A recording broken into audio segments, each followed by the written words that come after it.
បាទអញ្ញាតគ្រប់នេះសួរបងប្អូនជនជាតិថ្ងៃនេះគឺយើងមានប្រធានបទ2ទី1ពាក់ព័ន្ធរឿងលុយចងការបាទលុយរាប់ថ្ងៃរាប់អាទិត្យនិងលុយខែដែលខុសច្បាប់ដែលផ្ទុយអំពីច្បាប់ដែលចែងដោយធនាគារជាតិក៏ដូចជាក្រសួងសេដ្ឋកិច្ចធុនិងច្បាប់នៃវិទ្យាណាចក្រកម្ពុជាយើងបាទយើងដឹងហើយថា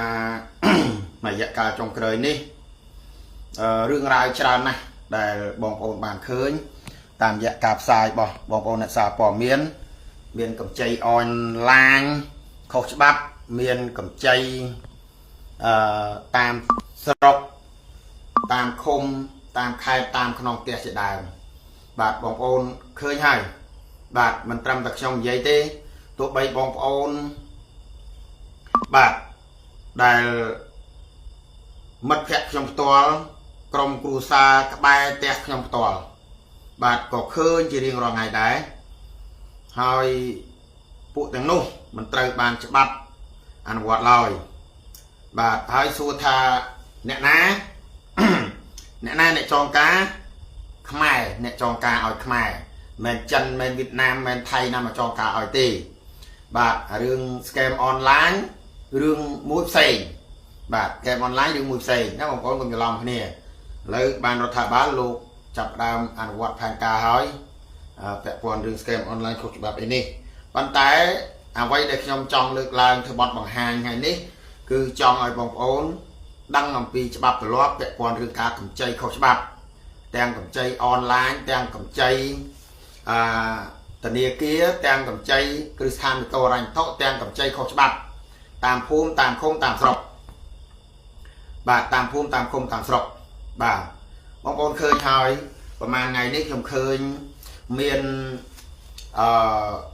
ក្រុមក្មេងៗបានជិះម៉ូតូជិះឡានដើរបិទហាងបញ្ចាំនេះបញ្ចាំនោះ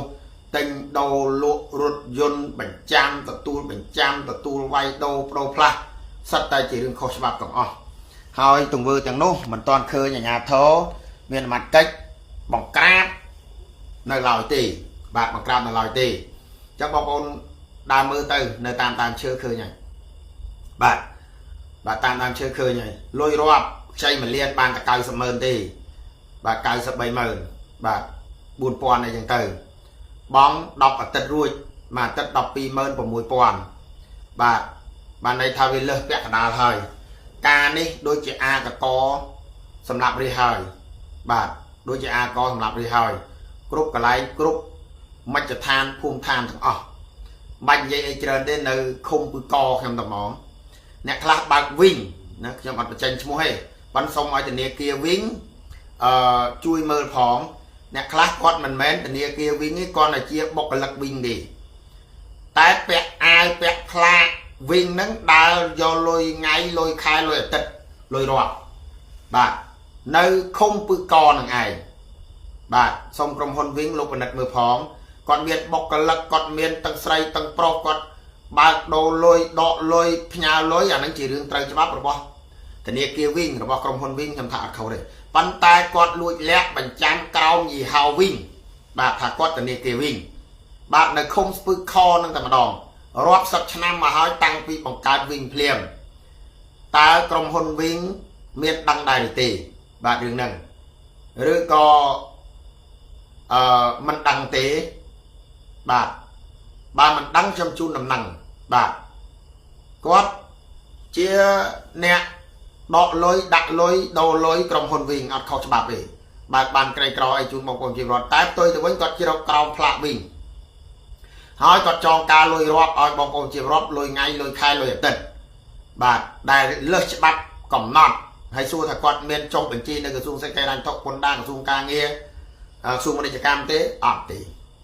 ច្បាប់គ្នាឯងខុបខិតគ្នាជាមួយអាជ្ញាធរមួយចំនួនតូចបាទគាត់ថាខ្នាតតូចចឹងទៅប៉ុន្តែប្រជាពលរដ្ឋចង់ងាប់ហើយបាទប្រជាពលរដ្ឋចង់ងាប់ហើយអញ្ចឹងសូមឲ្យលោកអភិបាលស្រុកក៏ដូចជា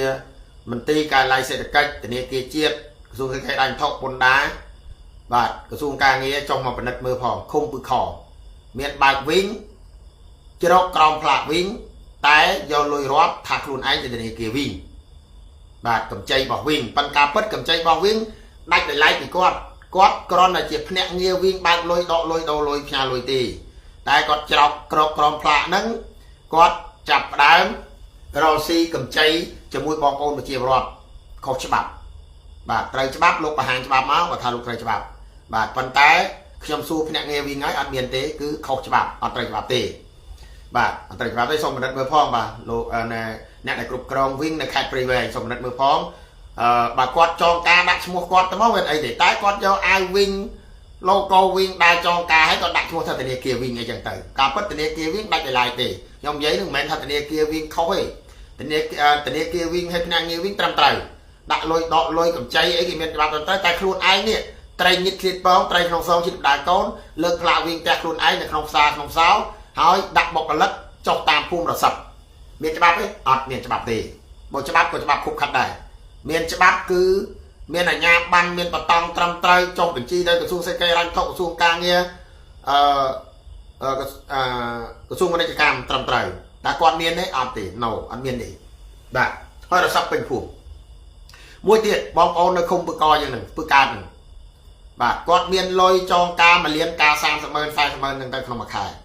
រាប់ជាថ្ងៃជាអាទិត្យជាខែខ្លះអស់យកផ្ទះខ្លះអស់យកដីព្រាតពេញទឹកពេញដី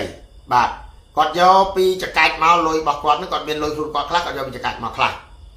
បាទយកចកាច់មកគេដាក់ឲ្យ 2% 3% គាត់ដាក់ 5% 10% 20% 30% បាទអាខ្លះយកគោយកម៉ូតូយកស្រែយកផ្ទះអស់រើសផ្ទះផ្ទេផ្ទួលលិចកើតជើងបោបាទសូមលោកអាបាស្រុកសូមលោកមេឃុំពិនិត្យមើលផងតាមឃុំគ្រប់ស្រុកទាំងអស់សិតតែស្ទីលចឹងគាត់នឹងកលឹងផ្ទះខ្ញុំឈ្មោះចងការលុយខុសច្បាប់រាប់ទៅមិនក្រោម10នាក់ទេបាទកលឹងផ្ទះខ្ញុំរាប់ទៅមិនក្រោម10នាក់ទេហើយសួរថាមានច្បាប់ទេអត់ទេយ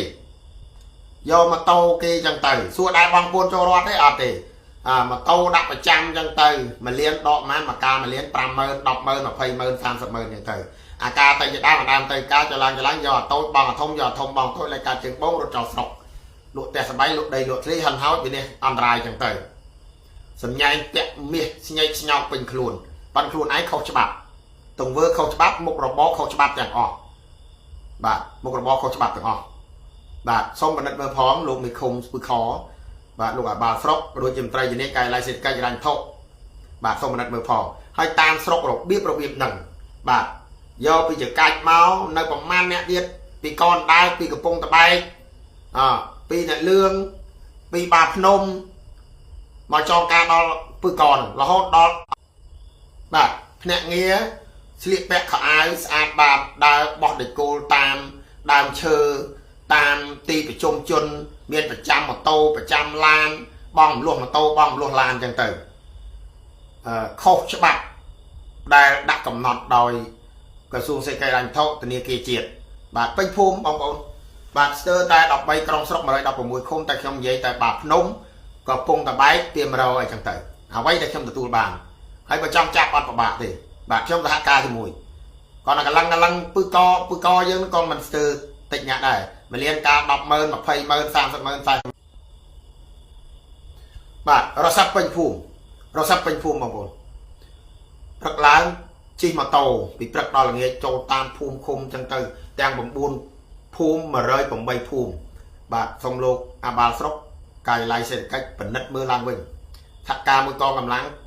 អនុវត្តច្បាប់ឡើងវិញអត់មានយកទូនាទីភារកិច្ចរបស់ខ្លួនដែលបម្រើកិច្ចការងាររដ្ឋមានទូនាទីនេះមានទូនាទីនោះមានទូនាទីមេភូមិអនុភូមិមេឃុំប៉ូលីសតែហ៊ាន PM អីដើម្បីកាងក្រោយលុយរាប់ថ្ងៃលុយរាប់អាទិត្យទេហើយខ្ញុំសូមប្រកាសលេខក្នុង page របស់ខ្ញុំនឹងតែម្ដងគឺ088 78 21 7 ដើមបើបងប្អូនណាជឿការចាញ់បោកការឃោសនារបស់កម្ចីអនឡាញកម្ចីដែលច្បាប់មិនអនុញ្ញាតអត់មានអាជ្ញាប័ណ្ណអត់មានចុះបញ្ជីត្រឹមត្រូវហើយលើសពី 1.5 2% 3% 4% 5% 10% លុយថ្ងៃក៏ដោយលុយអាទិត្យក៏ដោយលុយខែក៏ដោយឲ្យតែការប្រាក់លើសពី 1.5 បាទលើសពី 1.5 បងប្អូនតាក់ទងមកខ្ញុំអានេះជាការឆោបោកជាការរំលោភបំពានជាការត្រីញិតឈិតពងត្រីក្នុងសងឈិតបដាកូនក្នុងរយៈពេលសេដ្ឋកិច្ចធ្លាក់ចុះ វិបត្តិសេដ្ឋកិច្ចវិបត្តិសង្គ្រាមពិភពលោកធ្វើឲ្យអ្នកមានលុយមានអំណាចដើរគៀបសង្កត់ធ្វើបាបបងប្អូនជីវរដ្ឋតាក់ទងមកខ្ញុំបើគាត់រកអស់រឹបផ្ទះសបាយដីធ្លីគោអំពែប្លង់ដីបងប្អូនតាក់ទងមកខ្ញុំផ្សាយជូនព្រីបាទមកដល់ផ្ទះខ្ញុំបាទការ 5% 10% 20%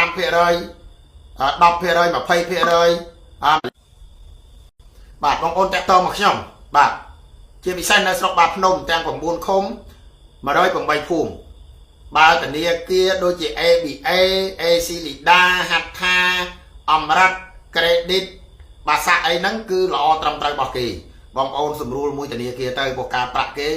0.9 0.7 អីអាហ្នឹងគេត្រូវច្បាប់របស់គេហើយយើងត្រូវតែសងគេបាទមាន AC Lida មាន ABA មានអមរ័តប្រាសាក់Philip LOLC អីហ្នឹងអាហ្នឹងគេស្របច្បាប់របស់គេតែ micro finance តូចដែលលើសពី